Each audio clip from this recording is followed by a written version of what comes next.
नमस्कार। Course introduction to संधि के द्वितीय सप्ताह के 9वें लेक्चर में आपका स्वागत है। 9वें लेक्चर का विषय है अयादि संधि, अपवाद एवं वान्तोई प्रत्यय। आज का जो पाठ्य विषय है वो हमें स्लाइड पर दिखेगा। आज का जो पाठ्य विषय है उसमें सर्वप्रथम हम एचो एवा यावह की व्याख्या उदाहरण के साथ देखेंगे।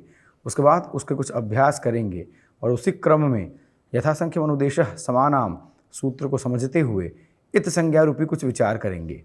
इत संज्ञा के विचार के बाद अयादि के अपवाद द्वय सूत्रों के विषय को समझते हुए वान्तोई प्रत्यय की व्याख्या एवं उदाहरण, इसके साथ ही साथ अध्व परिमाणे च वार्तिक की आज हम व्याख्या भी देखेंगे। अतः आज की कक्षा किंचित विस्तृत होगी, किंतु विस्तृत होने के साथ ही साथ अत्यंत रोचक भी होगी। तो अब अधिक विलंब न करते हुए हम अयादि संधि विषयक सूत्र को लेकर प्रारंभ करते हैं। अयादि संधि विधायक सूत्र है एचो यवा यावह। जब हम इसका विच्छेद करते हैं, जब इसका विग्रह करते हैं, तो अनुवर्तन के साथ इसका अर्थ होता है एचः अयवा यावह अचि। और जैसा कि स्थानीय, निमित्त एवं आदेश के प्रसंग में हम देख चुके हैं कि स्थानीय के प्रसंग में सदैव षष्ठी विभक्ति का प्रयोग होता है एवं निमित्त में सप्तमी एवं जो आदेश है उसमें प्रथमा। अतः हम देख सकते हैं कि यह सूत्र कहता है कि एचः, एच के योग में, अर्थात सरल शब्दों में कहें तो एच के बाद यदि अच अर्थात स्वर आ जाए तो उसको अयवायावह आदेश हो जाता है। अब ये अयवायावह क्या है, तो इसको समझने के लिए हम इस तालिका की सहायता ले सकते हैं। वस्तुतः अय, अव, आय, आव, इन चारों को मिलाकर के ही बना है अयवायाव, और विभक्ति कार्य करने के बाद अयवायावह। अर्थात यह सूत्र कहता है कि एच के स्थान पर अयवायाव आदेश होता है अच बाद में रहने पर। यहाँ पर स्थानीय है एच एवं निमित्त है अचि तथा आदेश है अयवायावह। तो अब जब हम प्रकृत उदाहरण को देखते हैं तो हमको मिलता है कि हरे ए, हर ये। तो अब अगर हम पुनः स्लाइड की ओर देखें तो हम देखेंगे कि हरे ए, तो यहाँ पर रे में ए छुपा हुआ है, अर्थात एचः एच, प्रथम शर्त पूरी हो गई। दूसरी बात, यहाँ पर जो ए है वो अच अर्थात स्वर में आता है। अतः दोनों विषय पूर्ण होने के कारण, या यूँ कहें सरल शब्दों में कि दोनों शर्तें पूरी होने के कारण यहाँ पर अयादि संधि का विधान होगा।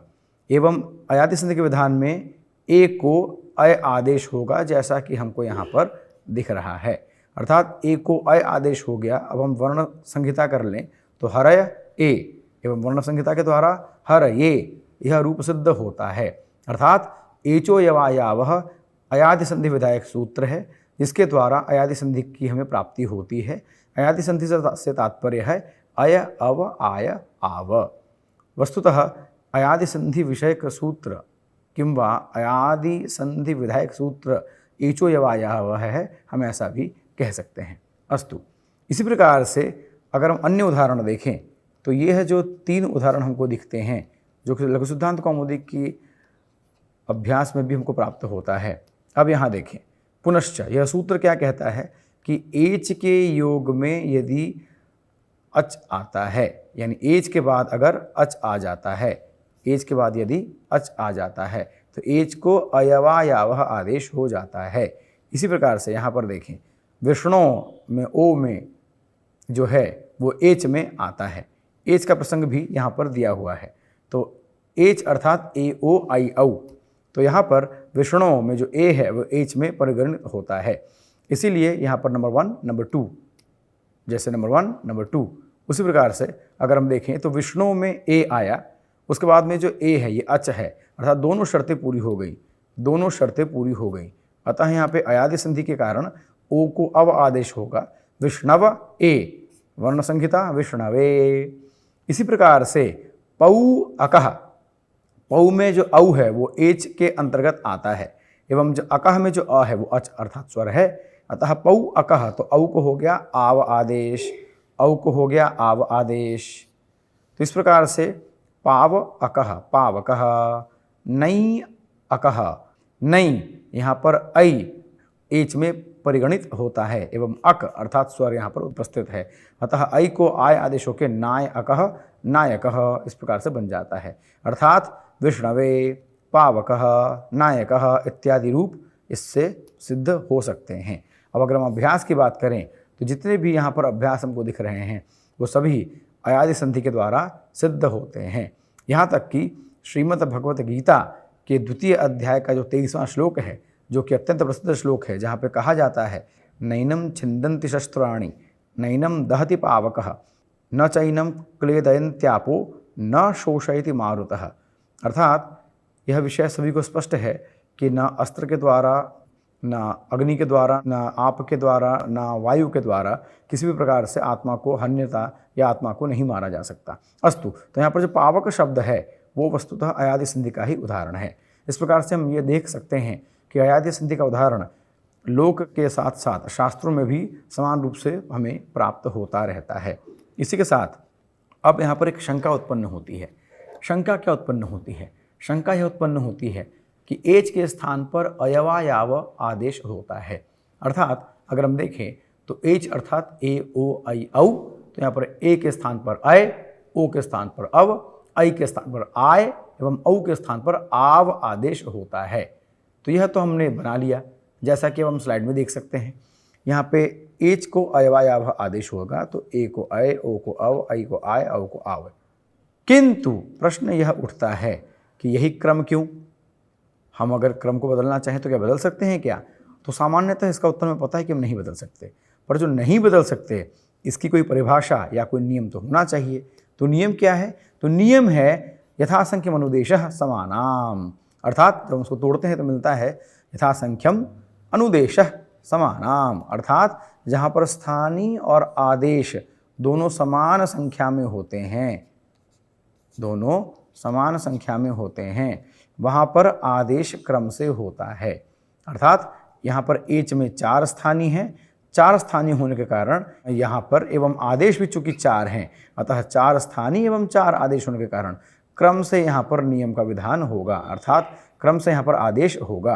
अतः इसी क्रम से एचो एवायावह का आदेश होगा। अर्थात अब अगर हम समझने का प्रयास करें तो हम ये समझ सकते हैं कि वस्तुतः ये जितने भी ये उदाहरण हमको प्राप्त होते हैं, यह उदाहरण 2 सूत्रों की सहायता से प्राप्त होते हैं। पहला सूत्र है एचो एवायावह, जो अयादि संधि विधायक सूत्र है, जो कि यह कहता है कि एच के स्थान पर अय अव आय आव आदेश होगा। एवं दूसरा जो सूत्र है वह है यथासंख्यम अनुदेशः समानाम, जो कहता है कि स्थानीय और आदेश दोनों बराबर होने के कारण क्रम से आदेश होंगे, एवं क्रम से आदेश होने के कारण ए के स्थान पर अय ही होगा, ओ के स्थान पर अव ही होगा, ऐ के स्थान पर आय एवं औ के स्थान पर आव ही होगा। अर्थात इन 2 सूत्रों की सहायता से एचो एवायावह एवं यथासंख्यम अनुदेशः समानाम, इन 2 सूत्रों की सहायता से इस प्रकार की सारी सिद्धियां हमको प्राप्त होती हैं। अस्तु, अब यहाँ पर एक शंका उठती है। जैसा कि हलन्त्यम सूत्र हमने जब समझा था तो उसमें हमने देखा था कि हलन्त्यम के अनुसार उपदेश की अंतिम हल की इत्संज्ञा हो जाती है। उपदेश का अंतिम हल उपदेश क्या है? तो धातु सूत्र इत्यादि विषय भी हमने देखा था। किंतु अभी अगर सार रूप में अगर हम कहें तो अय अव आय आव, जैसा कि हम स्लाइड में देख सकते हैं, अय अव आय आव यह चारों आदेश महर्षि पाणिनि के द्वारा किए गए हैं, अतः इन्हें भी हम उपदेश कहेंगे। तो यह भी उपदेश हो गए। एवं इसके अंत में, सबके अंत में य में, व में, आय आव, इन सबके अंत में हल है। तो यहाँ पर सबके अंत में हल है, तो यहाँ पर हलन्त्यम द्वारा इत्संज्ञा क्यों नहीं होती? तो जब यह प्रश्न उठेगा तो उसका उत्तर है, समाधान है या संज्ञा सा सा फलवती। अब यह विषय समझने की आवश्यकता है कि या संज्ञा सा सा फलवती आचार्यों के द्वारा संकेतित वाक्य है, जिसको हमें समझने की आवश्यकता है। या संज्ञा सा सा फलवती, या संज्ञा अर्थात जो भी संज्ञाएं होंगी, सा सा फलवती वह सब किसी फल के कारण होंगी। अर्थात अगर हम सरल शब्दों में समझने का प्रयास करें तो कहने का तात्पर्य यह हुआ कि जब भी कोई नई संज्ञा का उदय होगा, अर्थात जब भी कोई नया नाम सामने आएगा, तो उस नए नाम के पीछे कोई विशेष कारण भी होना चाहिए। अकारण नाम नहीं रखा जाएगा। व्याकरण में। अर्थात नाम रखे जाने के पीछे कोई न कोई कारण अवश्य होना चाहिए, केवल नाम रखने के लिए नाम नहीं रखा जाता व्याकरण में। जैसा कि उदाहरण के लिए यदि हम स्लाइड में देखें तो यहाँ पर कहा गया है कि बिना प्रयोजन संज्ञा नहीं होती, अर्थात बिना प्रयोजन इत संज्ञा भी नहीं होगी, क्योंकि इत संज्ञा का उद्देश्य केवल लोप करना मात्र नहीं है, अपितु लोप के अतिरिक्त भी कार्य सिद्धि या प्रयोजन की सिद्धि होनी चाहिए, एवं ऐसा होगा तभी इत संज्ञा होगी, अन्यथा इत संज्ञा नहीं होगी। अर्थात यहाँ पर अगर हम य व अगर हम इसका हम लोप कर दें तो यहाँ पे हमें कोई उसकी उपलब्धि नहीं होगी। तो उस प्रकार से अगर हम देखें तो इस तरह से जितने भी शब्द हैं किसी भी रूप की सिद्धि नहीं होगी, एवं नौ इकह बनाना होगा।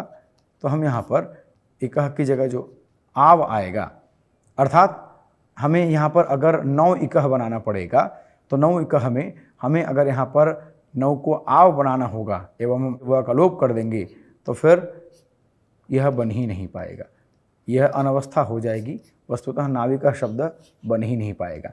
और जैसा कि हम लोगों ने पूर्व के सप्ताह में ही ये समझा था कि वस्तुतः शब्द नित्य हैं, शब्द की स्थिति पहले से विद्यमान है, उनको सिद्ध करने के लिए महर्षि पाणिनि ने अत्यंत कृपापूर्वक अष्टाध्यायी की रचना की है। अर्थात नाविका शब्द पूर्व से ही विद्यमान है, उसे सिद्ध करने के लिए महर्षि पाणिनि ने अयादि संधि की कल्पना की है। अर्थात नाविका शब्द की सिद्धि के लिए अयादि संधि है, तो यहाँ पर व के लोप करने से, व के इत संज्ञा लोप करने से यह कार्य सिद्ध नहीं होगा, अतः यहाँ पर लोप भी नहीं होगा। अर्थात लोप केवल लोप करने के काम से नहीं होता, उसका लोप के अलावा भी कोई अर्थ होना चाहिए। जैसा कि प्रथम उदाहरण अगर हम देखें तो जश प्रत्याहार, जश प्रत्याहार के अंतर्गत ज ब ग ड द यह आते हैं। यहाँ पर श की इत संज्ञा तथा लोप के अतिरिक्त श के इत होने के कारण यहाँ पर जश प्रत्याहार हमें प्राप्त होता है, जिसके अंतर्गत वर्ग के तृतीय वर्णों का एक ही स्थान पर ग्रहण हो जाता है। अर्थात कहने का तात्पर्य यह है कि जश जो शित हुआ, शित होने के कारण हमें ज ब ग ड द इसकी प्राप्ति हो जाती है। यह सिर्फ लोप करने का कारण नहीं है, लोप के अतिरिक्त भी इसका फल मिलता है। एवं इसको और अधिक स्पष्ट समझने के लिए हम यदि दूसरा उदाहरण देखें जिसमें और व्यापक तरीके से हमें इत संज्ञा का महत्व समझ में आता है, उसमें अगर हम देखें तो रिहलो रणयथ, यह सूत्र कहता है कि रि हलो हो, अर्थात रिवर्णांत हो या हलंत धातु हो, उसके योग में ऋण्यत प्रत्यय का विधान होता है, ऋण्यत में य शेष रहता है, जैसे कि हम देख सकते हैं। यहाँ पर ऋण्यत में य रहता है, अर्थात ऋण्यत जो है वो ऋणित हो गया, और ऋणित होने के कारण अचोणिति सूत्र के द्वारा यहाँ पर वृद्धि का हमें आदेश प्राप्त हो जाता है, जिस कारण क्री धातु से ऋण्यत प्रत्यय लगाकर हमको कार्यम की सिद्धि मिल जाती है। अर्थात यहाँ पर इत संज्ञा होने के कारण वृद्धि प्राप्त हुई, एवं वृद्धि प्राप्त हुई यह लोप के अतिरिक्त फल है। तो लोप के अतिरिक्त फल के प्राप्त होने के कारण यहाँ पर इत संज्ञा हुई है। अर्थात यदि केवल लोप करना होगा तो लोप करने के लिए इत संज्ञा का विधान नहीं होगा। यही कारण है कि अय अव आय आव इसमें इत संज्ञा का लोप नहीं आता, क्योंकि लोप के अतिरिक्त यहाँ कोई फल नहीं है। फल तो नहीं ही है, अपितु जो नित्य शब्द हैं उनकी सिद्धि भी नहीं हो पाती।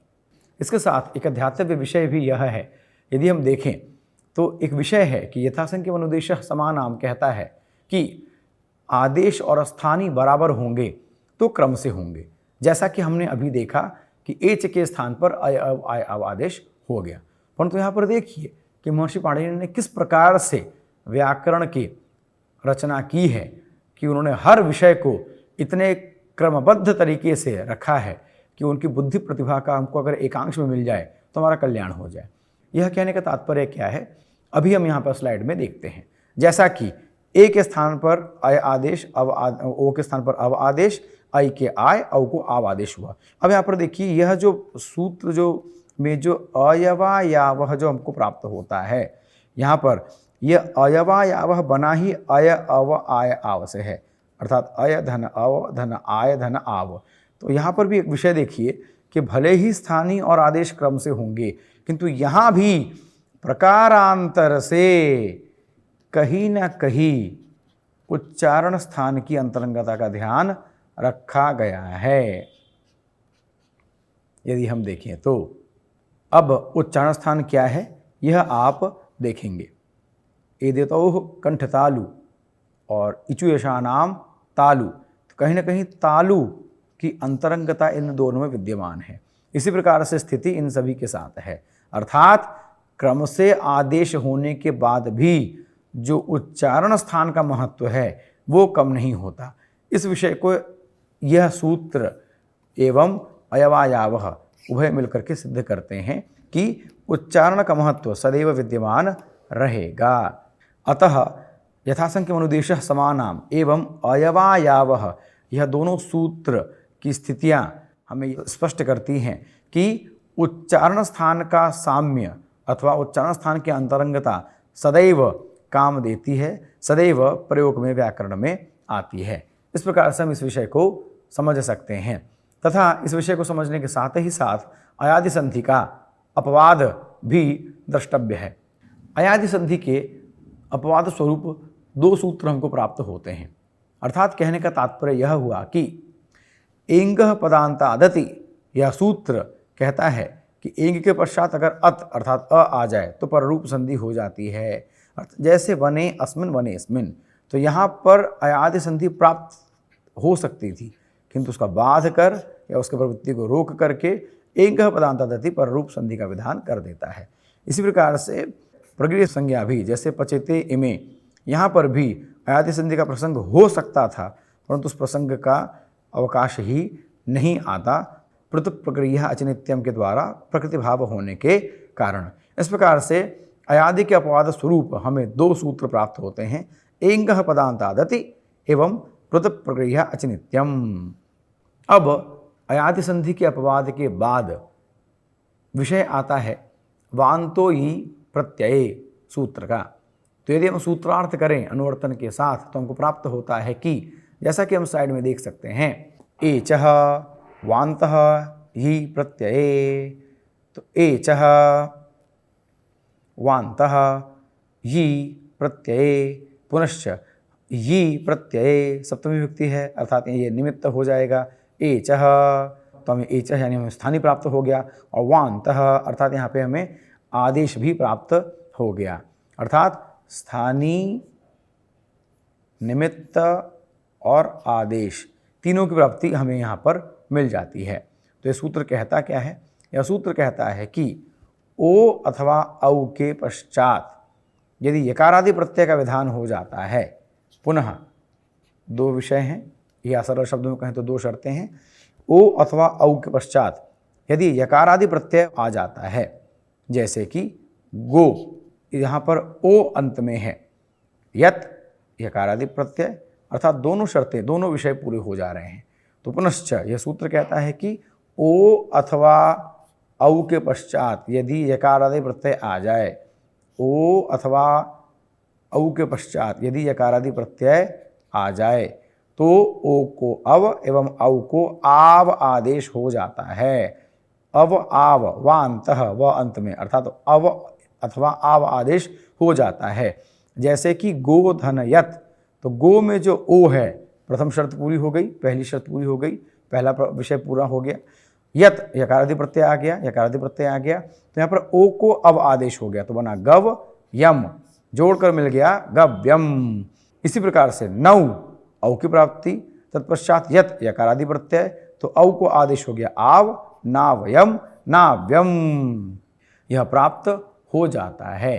वान्तोई प्रत्यय को अयादि संधि के साथ जोड़ने का तात्पर्य केवल यह है कि वहाँ पर भी अव आव आदेश होता है, यहाँ पर भी अव आव आदेश होता है, परंतु वहाँ पर एच के स्थान पर अय अव आय आव आदेश होता है, यहाँ पर पदांत ओ अथवा औ के पश्चात अव अथवा आव आदेश होता है।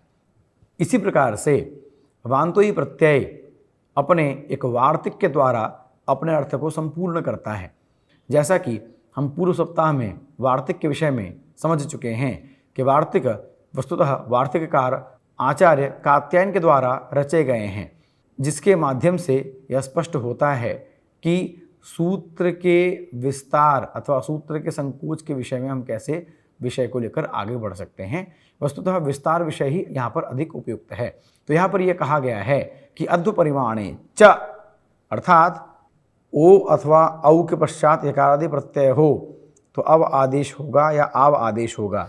किंतु इसी के साथ साथ अध्व परिमाणे च, अर्थात यदि मार्ग परिमाणवाचक शब्द आ गया यथा यूति जब आ गया तो यहाँ पर भी अव आदेश हो जाएगा। जैसा कि हम स्लाइड में देख सकते हैं, गो यूति ही, यूति एक मार्ग परिमाणवाचक शब्द है तथा स्लाइड में यह स्पष्ट है कि एक गव्यूति एक मार्ग का उल्लेख करता है। अर्थात मार्ग परिमाणवाचक यदि अर्थ होगा तो ओ के पश्चात यूति शब्द आने पर यहाँ पर अब आदेश हो जाएगा।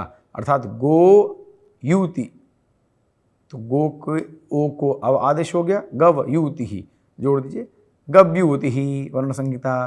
तो अर्थात अध्व परिमाणे च के द्वारा गव्यूति सिद्ध होना भी स्पष्ट हो जाता है। तो इस प्रकार से आज हमने दो विषय देखे, एक अयाति संधि विधायक सूत्र एचो यवा यावः एवं दूसरा वान्तोयी प्रत्यय। अयाति संधि विधायक सूत्र एचो यवा यावः एवं वान्तोयी प्रत्यय में एक समानता है। समानता किसमें है? समानता केवल उनके आदेश के साम्य में है।